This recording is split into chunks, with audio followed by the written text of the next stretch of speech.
आप सभी का तहे दिल से हृदय तल से स्वागत करता हूं, जितने भी साथी यहाँ उपस्थित हैं।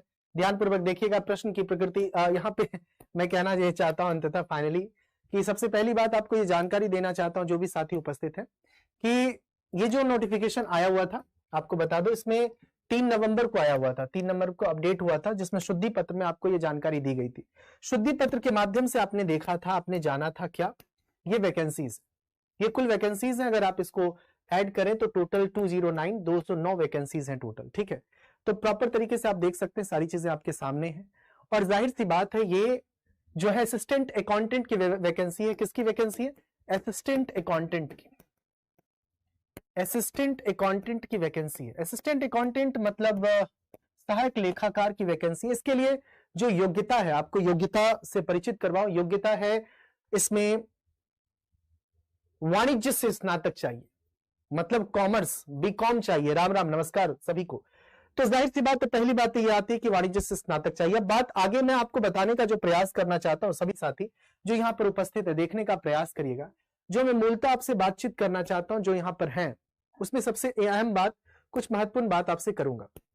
सबसे महत्वपूर्ण बात है कि ये पहले वैकेंसीज थी 79-18, पहले वैकेंसीज थी, वैकेंसी 186 थी। 186 में फिर इजाफा किया गया। इजाफा करने के बाद जो मेन बिंदुओं की आपसे चर्चा करने वाला हूं, ये सहायक लेखाकार है। अगर आप देखेंगे तो इसमें किसी भी मान्यता प्राप्त विश्वविद्यालय से आपको क्या चाहिए? स्नातक, वाणिज्य से स्नातक, वाणिज्य में स्नातक लिखा हुआ है ना, किसमें स्नातक चाहिए? वाणिज्य में स्नातक चाहिए। और उसके बाद इसकी उम्र सीमा 1 जुलाई 2022 को न्यूनतम 21 वर्ष और अधिकतम 40 वर्ष है। ये महत्वपूर्ण बातें हैं।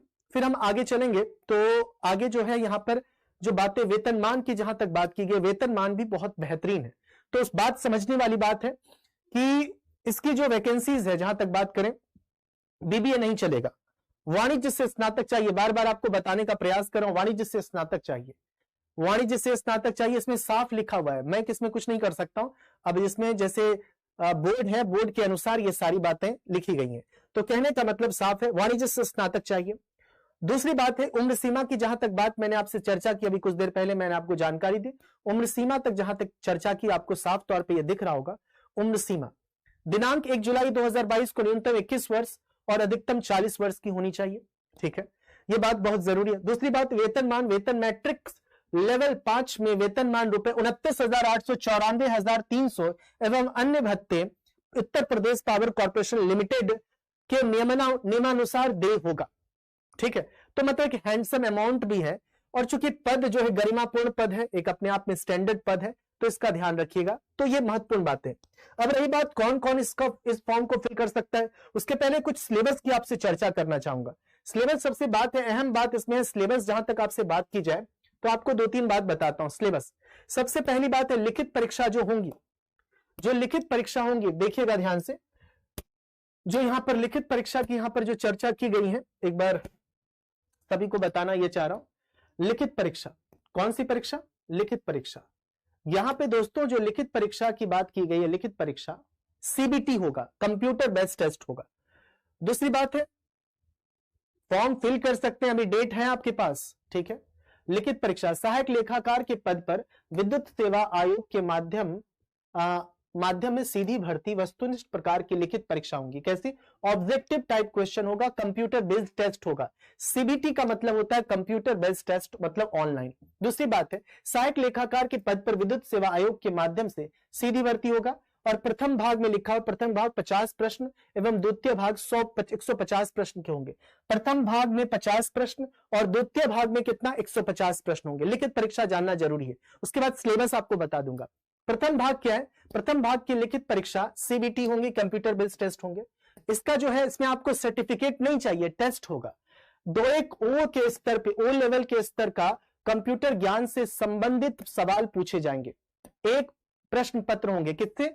ओ level, 2-1 O level, level high होता है। ठीक है, ओ लेवल के जो बात है 50 प्रश्न होंगे, जिसमें 50 प्रश्न होंगे। प्रत्येक प्रश्न 1 अंक का होगा, अर्थात कुल परीक्षा अधिकतम 50 अंकों की होंगी। इसमें कोई प्रत्येक गलत उत्तर के लिए 1/4 अंक की अतिरिक्त कटौती की जाएंगी।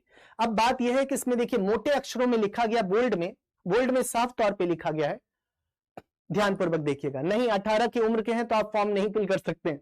यहां पे कंप्यूटर ज्ञान की प्रथम भाग की परीक्षा में कम से कम 50% अंक करना अनिवार्य होगा। 50 प्रश्न है, 50 अंक है, 50% मतलब 25 प्रश्न सही करना अनिवार्य होगा, और नेगेटिव वगैरह काट पीट के 50%। उसके बाद अन्यथा अब की स्थिति में अगला जो प्रश्न पत्र है द्वितीय भाग को मूल्यांकन नहीं किया जाएगा, फेल कर दिया जाएगा। तो प्रथम भाग जो कंप्यूटर टेस्ट है ओ लेवल स्तर का, उसे पास करना अनिवार्य है। ओ लेवल का सर्टिफिकेट नहीं चाहिए, बार बार मैं कह रहा हूं नहीं चाहिए, क्लियर। आगे द्वितीय भाग का जो लिखित परीक्षा है सीबीटी का पाठ्यक्रम, देखिए मैं जानकारी आपको प्रेषित करता हूं, और आपको इस तरह के एग्जाम जो वाणिज्य से स्नातक, उसको ऐसे फॉर्म फिल करना चाहिए, क्योंकि इसमें बीएससी बीए वाले स्टूडेंट फॉर्म फिल नहीं करेंगे। तो ध्यान रखिएगा, द्वितीय भाग की लिखित परीक्षा का पाठ्यक्रम सिलेबस निम्न होगा, यह महत्वपूर्ण है जानना। द्वितीय भाग, इसमें जनरल इंग्लिश और जनरल हिंदी है। उसके बाद अर्थमेटिक, अर्थमेटिक बोला अंक मतलब एडवांस नहीं बोला। उसके बाद accountancy, auditing and income tax, है ना, इनकम टैक्स होगा। Conformant to the graduation standard the syllabus of accountancy, auditing and income tax, जैसे जो ग्रेजुएशन में पढ़ा होगा, आपने पढ़ा होगा ये विषय अकाउंटेंसी। तो देखिए आपको ज्यादा मेहनत किस पे, एक तो कंप्यूटर पे मेहनत करने की जरूरत है, और जनरल इंग्लिश और हिंदी, क्योंकि आप जो बीकॉम स्टूडेंट है उसका जनरल इंग्लिश ठीक रहता है आमतौर पे, ठीक है। जनरल हिंदी आपको पढ़ेंगे। अर्थमेटिक है, बहुत बेसिक अर्थमेटिक है, आप प्रीवियस पेपर जाकर देखिएगा तो आपको अंदाजा हो जाएगा, ठीक है। एक बार मैं प्रीवियस पेपर का भी मूल्यांकन करके आपको दिखा दूंगा। ये जानकारी हर रोज आपको अन्य अन्य प्रकार की जानकारी प्रेषित करता रहूंगा। असिस्टेंट अकाउंटेंट यूपीपीसीएल का फॉर्म आया हुआ है, आपको वो तारीख भी बता दूंगा कब कौन सी तारीख है फॉर्म भरने की। अर्थमेटिक बहुत बेसिक, अकाउंटेंसी और ऑडिटिंग बता दूं, जनरल इंग्लिश के 25 क्वेश्चन होंगे, जनरल हिंदी के 25 क्वेश्चन होंगे, 25 25 50, और अर्थमेटिक के 25, टोटल 75 हो गए, 25 25 50 25 75, और अकाउंटेंसी और ऑडिट और इनकम टैक्स के 75 क्वेश्चन होंगे। मेन अकाउंटेंसी, इनकम टैक्स और ऑडिट है, तो इसमें खूब नंबर आप ला सकते हैं, क्योंकि आप ग्रेजुएशन में ही पढ़े हुए हैं, है ना, बीकॉम। अकाउंटेंसी में ट्रेडिंग एंड प्रॉफिट है, बिल ऑफ एक्सचेंज है, सेल्फ बैलेंसिंग है, कैपिटल रेवेन्यू है इत्यादि, डेप्रिसिएशन है, ब्रांच एंड डिपार्टमेंटल अकाउंट्स है, डबल अकाउंट सिस्टम है, ये सारी बातें लिखी गई हैं, ठीक है, जो जरूरी है, एक अहम है, ठीक है। उसके बाद जो अकाउंटेंसी के बाद जो बात आती है ऑडिटिंग एंड इनकम टैक्स, आप देखेंगे ये इंपॉर्टेंट टर्म है, ऑडिटिंग एंड इनकम टैक्स। अगर मैं आपको बताने का प्रयास करूं, ये एक महत्वपूर्ण है, ऑडिटिंग एंड इनकम टैक्स। अगर आप गौर से देखेंगे तो ये चीजें ऑडिटिंग इनकम टैक्स में object of audit, vouching and verification, rights, duties, liabilities, ये सारी बातें ये ऑडिटिंग एंड इनकम टैक्स में, ये दो बहुत महत्वपूर्ण चीजें हैं। उसके बाद आगे जब हम चलते हैं तो महत्वपूर्ण चीजें आपको बताने का प्रयास करता हूं, क्या क्या महत्वपूर्ण है, क्लियर है। तो इसलिए ध्यानपूर्वक देखिएगा और हम आगे चलते हैं। आपको एक जानकारी बहुत जरूरी है, ये इंपॉर्टेंट है जानकारी आपके, ये जानकारी सबसे इंपॉर्टेंट जानकारी है, ये इंपॉर्टेंट जानकारी ये है, अगर आप इसे गौर से सारी चीजें देख लीजिए, इंपॉर्टेंट है ये चीजें। ऑनलाइन आवेदन, इसमें साफ लिखा हुआ है ऑनलाइन जो आवेदन है कि पूर्ण 8 तारीख से शुरू है, कब से, 8 नवंबर से शुरू है, 28 नवंबर तक आप फॉर्म फिल कर सकते हैं। एग्जाम की तारीख हो जनवरी 2023 के द्वितीय सप्ताह में, लिखा हुआ है सेकेंड वीक ऑफ जनवरी में, तो पर्याप्त समय है आपके पास, फॉर्म फिल कर दीजिएगा। और बाकी